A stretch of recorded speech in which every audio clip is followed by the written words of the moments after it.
বিজেপির একটা স্ট্যান্ডিং মন্ত্রী, প্রতিমন্ত্রী, স্বরাষ্ট্র প্রতিমন্ত্রী। আর একটা মন্ত্রী থাকে তার ক্ষমতায় থাকে আলাদা, উয়ের হারার কথা নয়।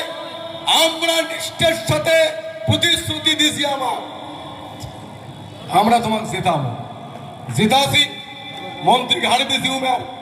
সেই চৌধুরী বসনিয়া আমার বিরুদ্ধে কয়, পেপার দেখেন নাই, মুই বলে খালি গাড়ি চড়ি ঘুরি বেড়া না, বলে ভাষণ দেন, কিছুই বলে করম না। আর এই ভাষণ দিয়ে মানুষকে সচেতন করছি জন্য উমের এবার ভুক্তি বিষ পড়ছে। তা শোনো, আমরা কৃতজ্ঞ নয়, যাই উপকার করে সেই উপকার স্বীকার করে তা কয় কৃতজ্ঞ ব্যক্তি, আর যাই উপকারী উপকার স্বীকার করে না তা কয় কৃতজ্ঞ, বাংলাতে কয়। সেই রকম কৃতজ্ঞতা করছে জগদীশ বসুনিয়া।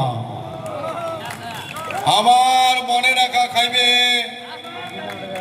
উল্টা পুরাণ বলি একটা কথা আছে, মানে পুরাণ এপাকেও পড়া যায়, ওপাকেও পড়া, উল্টা পকেও পড়া যায়।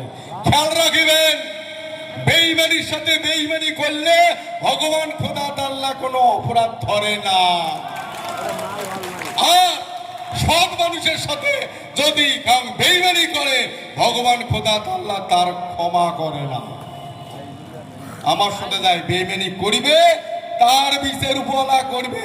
আর বেঈমানি করার ক্ষেত্রে আমারও যদি কিছু করণীয় থাকে পাল্টা জবাব দেবার মতো, তাতে কোনো পাপ না।